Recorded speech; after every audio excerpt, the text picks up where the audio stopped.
رضینا قسمت الجبار فینا لنا علم وللجہال مال فإن المال يفني عن قریب وإن العلم يبقى لا يزال۔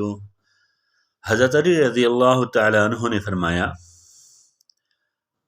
کہ ہم اپنے رب کی تقسیم پر راضی ہیں، لنا علم وللجہال مال، کہ ہمیں اس نے علم دیا اور جاہلوں کو مال دیا۔ فإن المال يفني عن قریب، کیونکہ مال عن قریب فنا ہو جانے والا ہے۔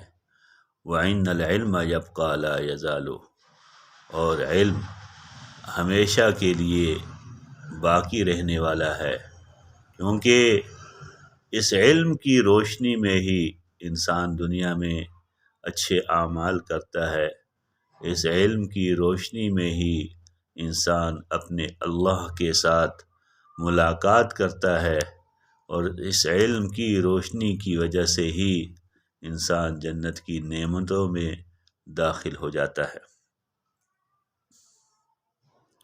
حدیث میں آتا ہے من سلک طریقا یلتمس فیہ علما سہل اللہ لہ بہ طریقا الی الجنہ، جو ایسے راستے پر چلا جس میں اس کو علم کی تلاش ہو،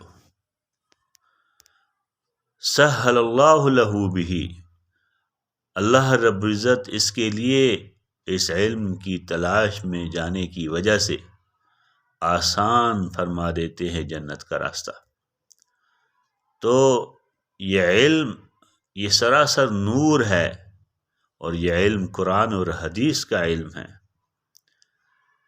ایک مرتبہ حضرت امام شافعی رحمۃ اللہ علیہ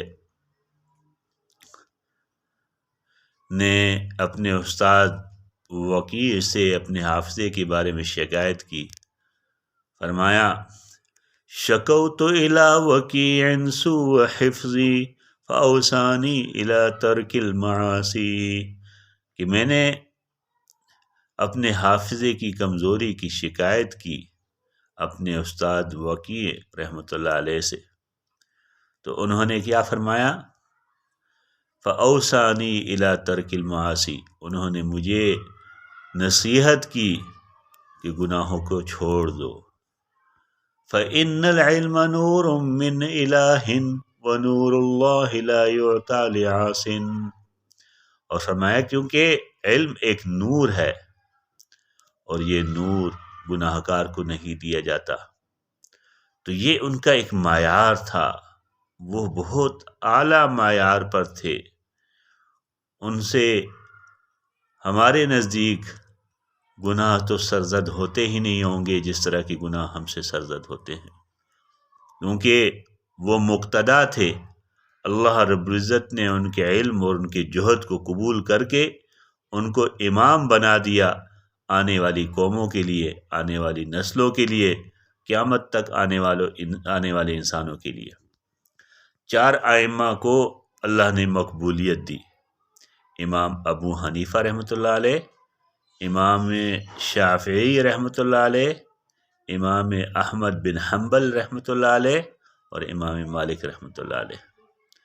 تو ایسے بڑے پائے کے امام اور عالم وہ یہ کہتے ہیں کہ میں نے استاد سے اپنے حافظے کی کمزوری کی شکایت کی، اور جواب میں وہ کیا کہتے ہیں، گناہوں کو چھوڑ دو۔ تو ہم اللہ ہماری حفاظت فرمائے، ہم پتہ نہیں کس دلدل میں پڑے ہوئے ہیں، ہم تو سراسر خسارے ہی خسارے میں ہیں، نقصان ہی نقصان میں ہیں۔ اللہ رب العزت ہم سب کی حفاظت فرمائے۔ وآخر دعوانا ان الحمد للہ رب العالمین۔